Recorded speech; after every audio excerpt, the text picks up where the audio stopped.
Welcome back, my friends. This is your psychologist, Amelina Alvarez. Thank you for being here. Today, I want to share with you something powerful, something that can turn your life around. And I know, is going to be something that is that you are capable to do, that you have the power to do. And sometimes we just use it the wrong way. And what I'm talking about is the way you talk to yourself, the way you say things to yourself, and not only to yourself, but to other people. Um, you probably heard about the way when we talk to a child and we keep telling the child that they can't do it and that they can't do it and they're dumb and they're not smart. They are going to grow up thinking that, and I know that because I have a lot of people that tells me that they have their parents' words in their mind and they still hear them.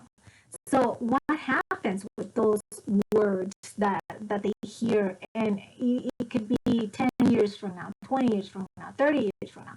Some people are 50 years from now and they can still hear the parents what they said to them. Either you're smart, you can do this, all things are possible, or the other way around.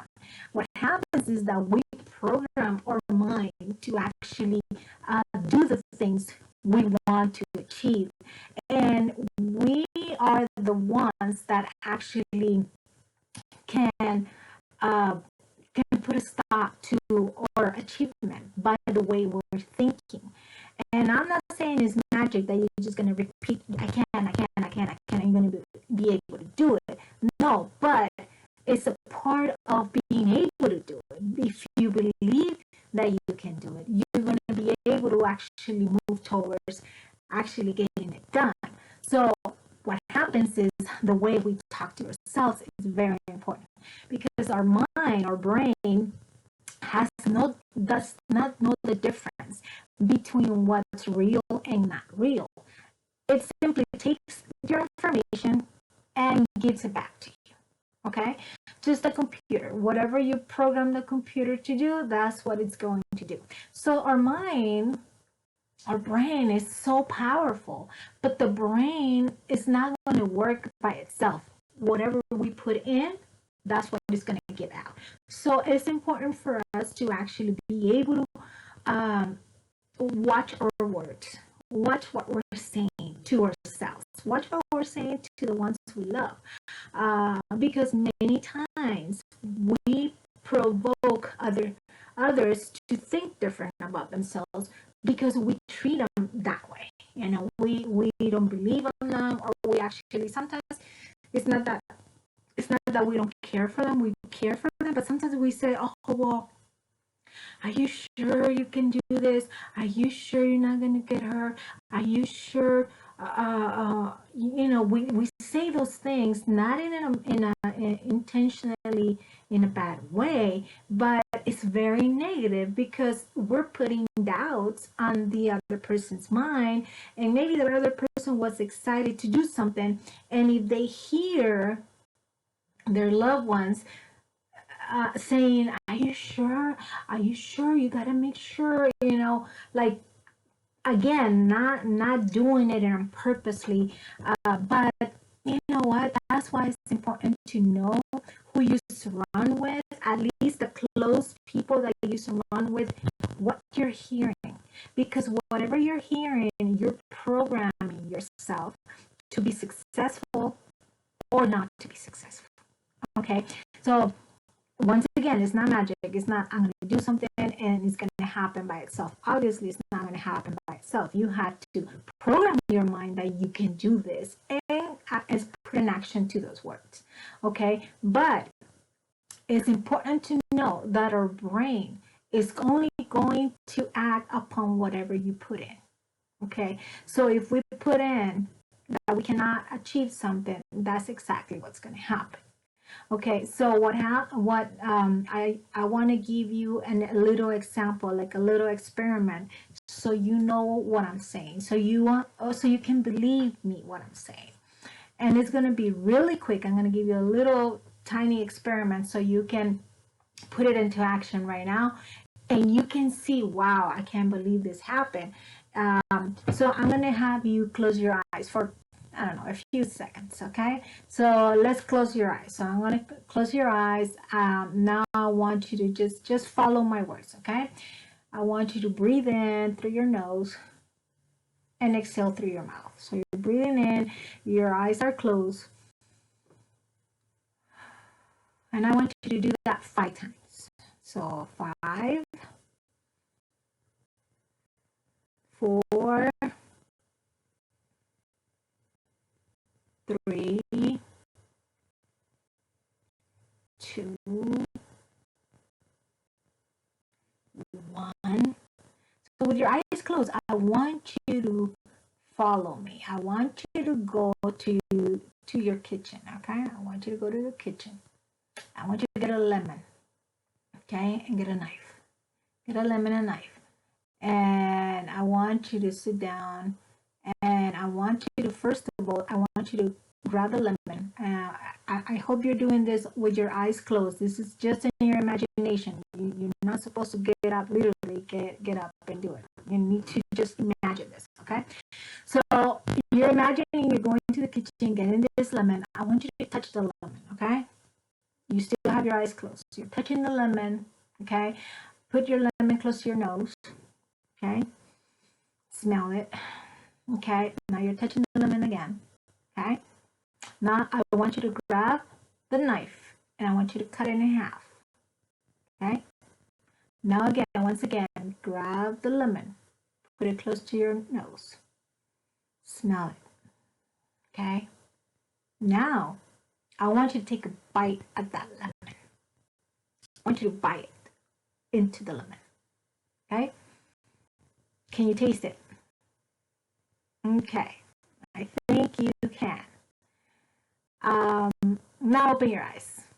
I want you to think about what you just did. And if you did it correctly, and maybe you needed to take a little more breathing and kind of like concentrating a little more, but if you were able to do it, I was even tasting the lemon myself and I'm not even closing my eyes. But if you were able to taste it, okay, was the lemon real? No. The knife wasn't real. Everything was in your mind, correct? So that means it was not real. How come you were touching and feeling, smelling, and tasting? You felt all those things. And what we were doing, it was just in our imagination. And the reason why is because our brain does not distinguish between a lie and the truth. It simply takes it in. And once it takes it in, it will process it. That's why it's so powerful to know what we're saying to ourselves, to know that what our words have power. And you know what? In scripture, it says that whatever you say, you'll receive. So we got to be careful what we say, not just to our kids or to, and I'm not talking about young kids, I'm talking about adult kids, you know. Sometimes we have adult kids and we say things that are not even positive. We say things that, you know, maybe not intentionally to in a bad way, but we say things that are negative. So let's start taking care of our words. And if there's something you cannot do or you haven't been able to accomplish so far, okay, it's okay. It doesn't mean that you just by saying it's going to happen. But I can guarantee you that if you start telling yourself, I'm going to do this, I'm going to do this, no matter how long it's going to take me, no matter how many times I'm going to practice, I'm going to keep doing it until I achieve it. I bet you that if you keep saying that to yourself and you start putting that saying into actions, it's going to take you maybe a week, a month, a year, I don't know. But if you keep doing that, you're going to be able to accomplish whatever you are putting your mind to do. So that was my message today. I hope that it can give you that inspiration to start telling yourself that you are important, that you are intelligent and that you can do and achieve anything you want as long as you believe it and act upon that belief.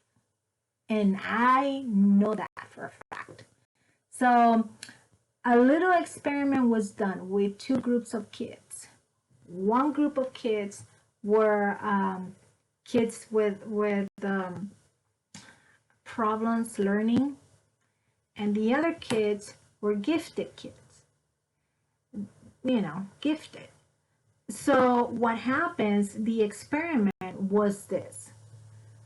They gave the two groups of people to the teacher, and the teacher, so what they did is that the gifted kids, they told the teacher that these kids needed help. They had difficult in learning.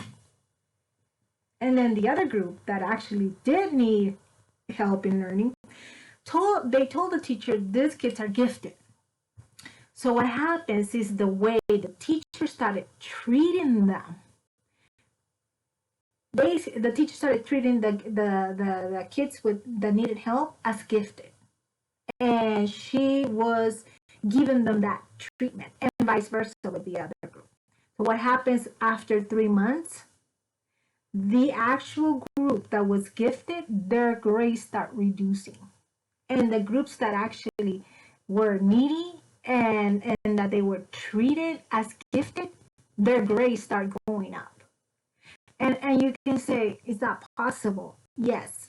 Why? Because the way we program our kids to be, the way we talk to them, the way we believe they are who they are, that's how we treat them, and that's how they will act.